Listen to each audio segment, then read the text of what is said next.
네, 안녕하세요. 저는 2024설 프롬프트로 배우는 프롬프트 개발 방법에 대한 주제로 인공지능 연구개발팀 이제 발표하도록 하겠습니다. 제가 올해 2024설 프롬프터라는 대회를 통해 참가하게 된 내용을 좀 여러분들과 함께 공유드리고, 프롬프트 엔지니어링이란 무엇인가에 대해서 좀 설명을 드리도록 하겠습니다. 첫 번째로 프롬프트란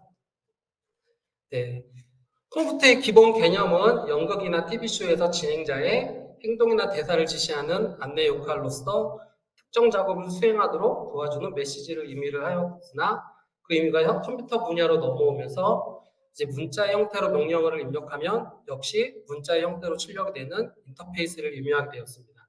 그 대표적인 예로는 CLI가 있죠. 그러다가 현재로서는 생성형 AI에게 어떤 행동을 해야 하는지 자연어로 설명을 해서 원하는 결과물을 출력할 수 있게끔 하는 입력 가구를 이제 프롬프트라고 부르고 있습니다. 지금 보시면 이제 간단한 프롬프트의 예시인데, 한글과 컴퓨터만 이제 프롬프트로 주어질 수도 있고, 다음 문장을 완성해 주세요, 한글과 컴퓨터, 이렇게 프롬프트로 줄 수 있습니다. 근데 이제 여기서 보시는 것은 프롬프트를 어떻게 줬느냐에 따라서 아웃풋이 이제 되게 많이 차이가 나는 것을 하나의 예시로 좀 보여드리고 있고요. 그 다음으로는 이제 프롬프트의 구성 요소로, 이제 필수 구성 요소로서는 이제 인스트럭션, 컨텍스트, 인풋 데이터, 아웃풋 인디케이터를 이제 들 수 있습니다. 인스트럭션은 사용자가 수행하기를 원하는 작업 또는 행동을 명시적으로 지시하는 부분으로, 이제 이를 통해서 모델이 어떤 종류의 응답을 생성해야 하는지를 이해를 하게 됩니다. 예를 들어 다음 텍스트를 번역해 주세요 또는 주어진 데이터를 분석하세요 같은 지시사항이 있을 수 있고요. 그 다음으로 컨텍스트로는 모델이 올바르게 응답할 수 있도록 필요한 배경 정보나 상황을 제공하는 것입니다. 모델이 응답을 생성을 할 때 참고할 수 있는 추가 정보를 제공하여서 더 정확하고 관련성 높은 결과를 도출을 할 수 있습니다. 하나의 예시로 이제 이 텍스트는 뉴스 기사입니다 해서 이 뉴스 기사를 콘텍스트로 주거나, 이 데이터는 2020년의 판매 기록입니다, 이런 정보를 이제 예시로 들 수 있습니다. 그 다음으로는 인풋 데이터로 이제 모델이 처리해야 할 실제 데이터나 텍스트를 말하며, 이제 모델이 작업을 수행할 때 분석하고 변환해야 하는 대상을 말합니다. 예를 들어 번역할 텍스트, 분석할 데이터, 요약할 문서 등에 이에 해당하고요. 그 다음으로는 아웃풋 인디케이터로 이제 모델이 생성해야 하는 출력의 형태나 포맷을 명시합니다. 이제 모델이 결과를 어떤 형식으로 제공해야 하는지 명확히 지시하여서 사용자에게 필요한 형태로 응답을 받을 수 있게 하는 것이죠.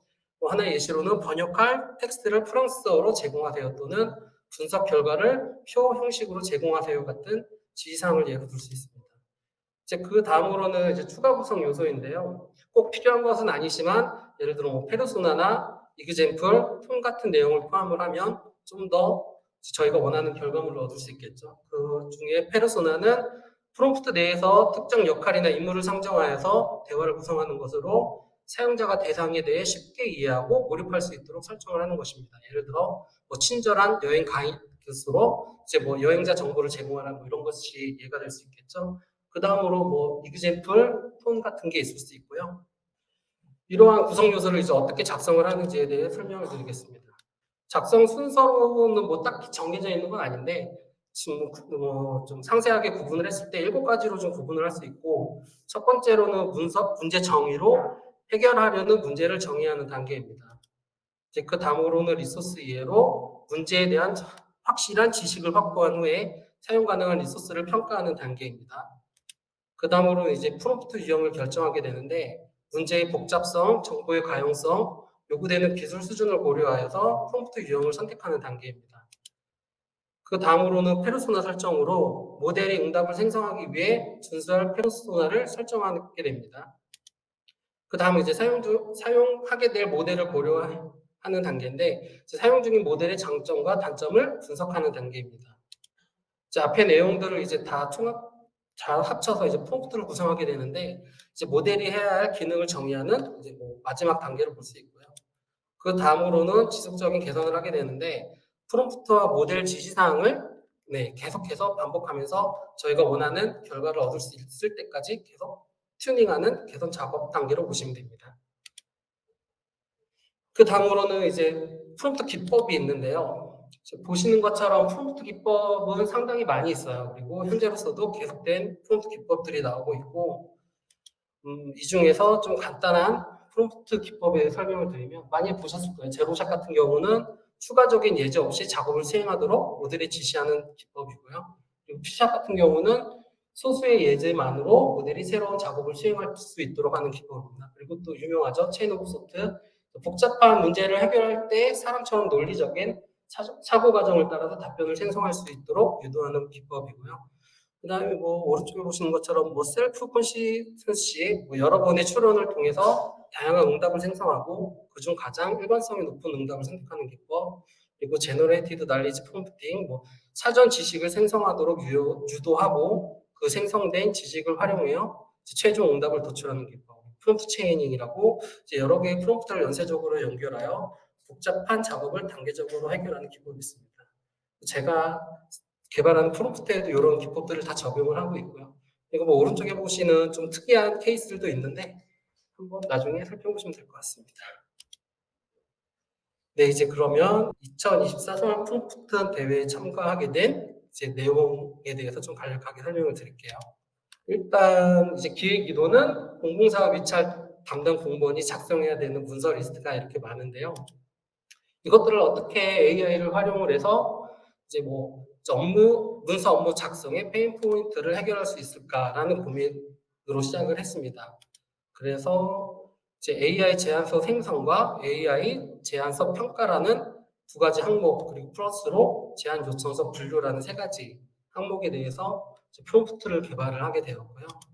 먼저 AI 제안서 요청 생성은 사업 진행을 위해 기관 내에서 사전에 작성한 문서를 활용하여서 순차 생성 방식으로 제안 요청서 초안을 생성하는 기능입니다. 그 다음으로는 제안서 평가는 제안서와 제안 요청서를 비교하여 제안 내용의 적절성을 평가하고 이를 통해서 정량 평가 및 정성 평가를 진행할 수 있는 기능으로 이렇게 구성을 했고요.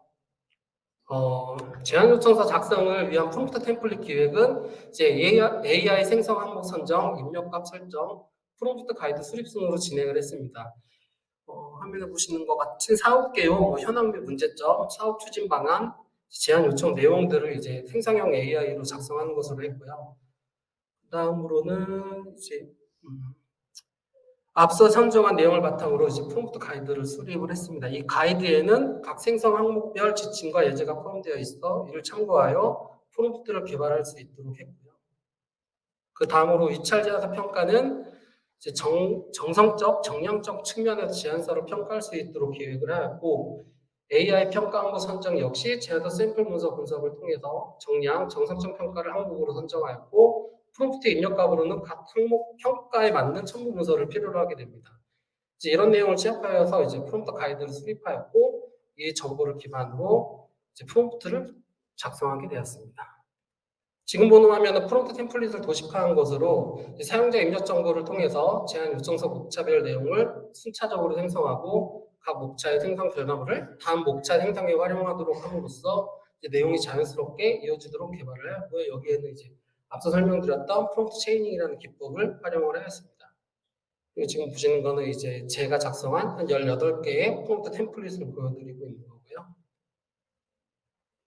지금 보시는 화면이 이제 직접 제가 작성한 프롬프트 템플릿입니다. 일단 이제 사업 분류를 하는 프롬프트 템플릿인데 이제 여기에는 사업명과 주제를 기반으로 이제 어떤 제안 요청서를 작성해야 하는지 분류하는 프롬프트입니다.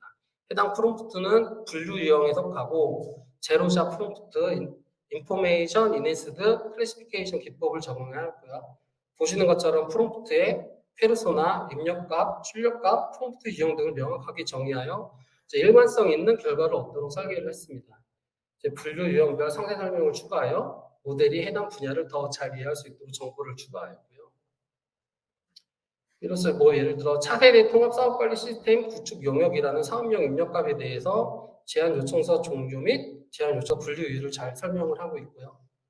지금 보시는 화면은 이제 결과 화면인데요. 그리고 현재는 생성형 모델의 추론 과정을 이해하기 위한 분류 이유로 설명하도록 되어 있지만 추후 서비스 시에는 제안 요청서 분류 결과만 출력하도록 변경이 가능합니다.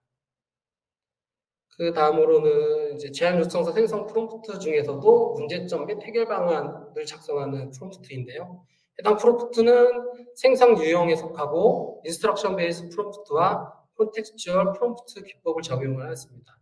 프롬프트의 일관성을 위해서 동일한 페르소나를 지정을 하고 있고 문제점 및 해결 방안이라는 상황에 맞는 지시문 그리고 표 형식의 작성을 위해 마크단 형식으로 출력하도록 지시문을 작성을 하였습니다. 그리고 각 상황별 지침을 분리하여서 추후 프롬프트 튜닝 및 변경 사항에 대해 유연하게 대처할 수 있도록 하였고요. 출력 형식 제목, 소제목, 세부 작성 규칙으로 분리를 하였습니다. 이렇게 했을 때 내부 계획안이라는 PDF 문서를 이제 사용자의 정보로 입력을 했을 경우에 보시는 화면과 같이 문제점 및 해결 방안에 대해서 생성을 하는 것을 볼 수 있습니다. 현재 보시는 것처럼 마크다운 형식으로 잘 생성이 돼서 표 형식으로 잘 보여주고 있고요. 그 다음으로는 기대 효과인데 해당 프롬프트는 생성 유형에 마찬가지고요. 그리고 인스트럭션 베이스 프롬프트와 COT 프롬프트 기법을 적용을 하였습니다. 정성적 기대 효과와 정량적 기대 효과로 구분을 하고 있고 각각 몇 개의 세부 내용을 포함하여야 하는지 명시하여서 구조화된 형태로 작성하도록 지시문을 작성했습니다. 또한 사업계획서 분석, 정성적 기대효과 작성, 정량적 기대효과 작성 등 단계별 사고 과정을 통해서 어떤 방식으로 접근을 해야 하는지 명확히 제시를 했습니다. 그래서 실제 사업계획서를 기반으로 기대효과 프롬프트를 통해 생성된 결과인데요. 정성적 기대효과와 정량적 기대효과를 명확하게 구분하여 제시하고 있고 각 기대효과는 프롬프트 작성 규칙에 따라 구조화된 형태로 작성이 되었습니다. 그 다음은 요구사항 목표인데요. 해당 프롬프트도 또한 생성 유형에 속하고 인스트럭션 베이스 프롬프트, COT 프롬프트 기법을 적용을 했습니다. 앞에 설명드린 내용과 좀 비슷해서 넘어가도록 할게요. 여기에서의 차이는 이제 입력 정보로 화면에 보시는 것 같은 표 데이터를 첨부를 하게 되고요. 그 이제 첨부된 표에서부터 내가 원하는 항목들을 잘 추출을 해서 이제 이런 데이터를 생성을 하고 있습니다. 보시는 것처럼 이것도 표 형식으로 뽑아내고 있고요. 그 다음으로는 정성평가인데요. 지금까지는 제안 요청서 생성 프롬프트를 살펴봤고 이제 지금부터는 제안서 평가를 하는 프롬프트입니다. 정성평가에는 POE라는 프롬프트 기법을 적용을 했고요. POE는 펜 오브 e스포츠라는 기법으로 이제 여러 전문가의 평가를 종합하여 평가하는 방식을 적용을 했습니다. 각 전문가의 이름, 분야, 역할을 명시하게 제시하며 평가의 전문성과 신뢰성을 높였고요. 적절성 평가를 위한 평가 지표를 통해서 평가를 진행을 하게 됩니다. 앞서 소개된 3명의 전문가가 실제 제안서를 평가하기 위한 토론 흐름과 최종 결과 예시를 명시를 하고 있고요. 평가는 실제 제안 요청서와 정성 제안서를 바탕으로 진행을 하게 됩니다. 그래서 지금 결과를 보시면 평가자별 피드백을 생성을 하게 되는데 단순히 점수만 제시하는 것이 아니고 구체적인 근거와 함께 자신의 평가 기준을 명확하게 제시하기 때문에 평가의 정확도가 향상되고 이는 이제 일반된 평가 결과로 이어지게 됩니다. 각자 자신의 의견을 제시하면서 활발히 토론을 이어가고 있죠. 마지막에서는 전문가들의 토론을 통해서 도출된 최종 평가 결과를 각 평가 항목에 대한 점수와 함께 전반적인 평가 결과를 요약을 하게 됩니다.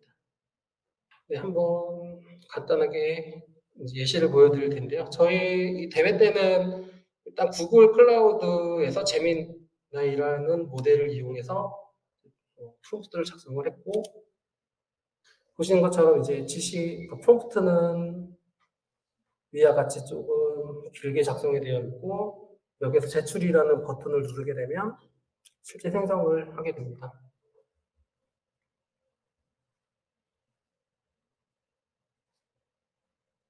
네, 보시는 것 같이 제안 요청서의 종류, 어떤 제안 요청서를 이제 선택을 하게 되는지와 제안 요청서를 분류하게 대한 이유에 대해 설명을 하고 있고요.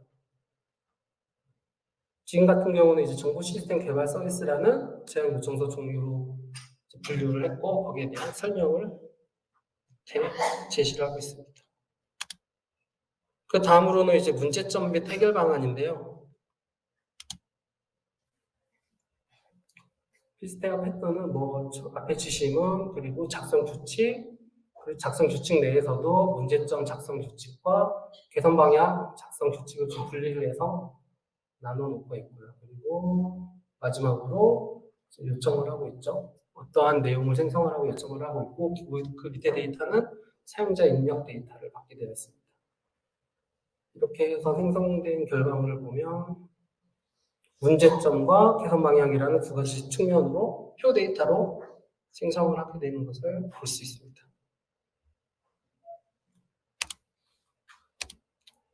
기대 효과는 내용이 좀 비슷해서 넘어가고요. 요구사항 목록표도 생성 측면이라 넘어가도록 하겠습니다.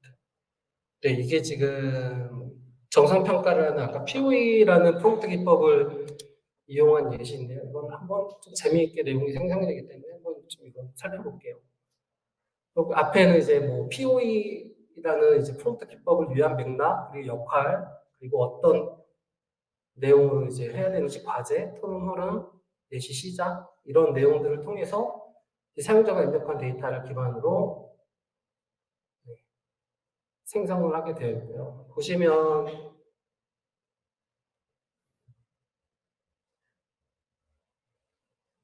시간이 좀 오래 걸리죠. 그만큼 생성하는데 좀 많은 결과물이 나오고 있다는 뜻이고요. 그래서 토론 시작하면서 뭐 각각 항목에 대한 3명과의 전문가가 이제 토론을 하게 됩니다. 보시는 것처럼 결과물이 상당히 길고요. 최종 결과에 대해서는 각각 항목에 대한 점수 뭐 이런 거를 출력을 하고 있습니다. 그리고 뭐 정성평가, 정량평가가 있긴 한데 내용이 비슷하기 때문에 정량평가는 넘어가도록 하겠고 제가 준비한 내용은 여기까지입니다. 감사합니다.